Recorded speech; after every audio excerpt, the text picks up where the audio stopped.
Yeah, my name is Tony Aguilar, co-owner of EastSide Rehearsal in Boyle Heights, East Los Angeles, which is a fully backlined hourly rehearsal facility. I do that, and I'm also a musician that tours and loses money left and right.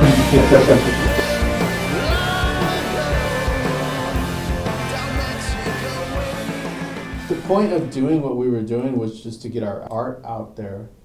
And we did that, we toured and we had the experiences, which are amazing. I mean, there's all kinds of nefarious things that happen in rock and roll, on a continuous basis. Basically, rock and roll is one of those industries that sort of, musicians are drunks, and it's one of those industries where it's not frowned upon to have a bunch of alcoholics basically touring around and opening, beers and drinking first thing in the day.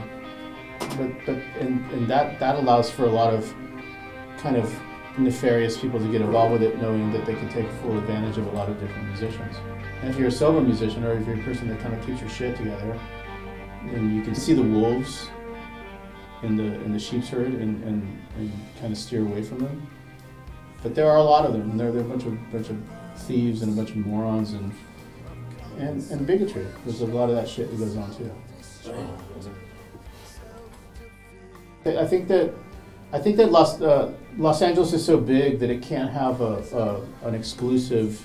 I mean, there is some exclusivity that happens here, but in the Bay Area, there's like exclusive scenes that really don't allow you in. And for the most part, like in a lot of ways, the gatekeepers of those scenes are just like these kind of horrible people that don't really care about art, and they're more scenesters than anything. And Los Angeles is so vast that kind of thing doesn't exist as much here. It does still exist, but it's so big that you can just slip around and through them. It doesn't matter. It doesn't make a difference. Whereas over there, they're literally the gatekeepers of all the few clubs that there are to play. So they could really monitor the people. If you're on the outs with those people, then you're kind of screwed. If you're not playing ball with them, or if you're not partying with them, or if you're not part of their scene, or... My advice to anybody who's going to be a musician in the world ever is to be ready to not make any money, because everything's been stolen.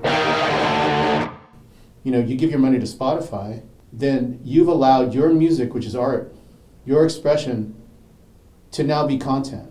And if you want to go through life giving your thoughts, your philosophy, your beauty away to just basically being turned into something that's a material object or something that somebody else can monetize, then go for it. But I don't know what to say.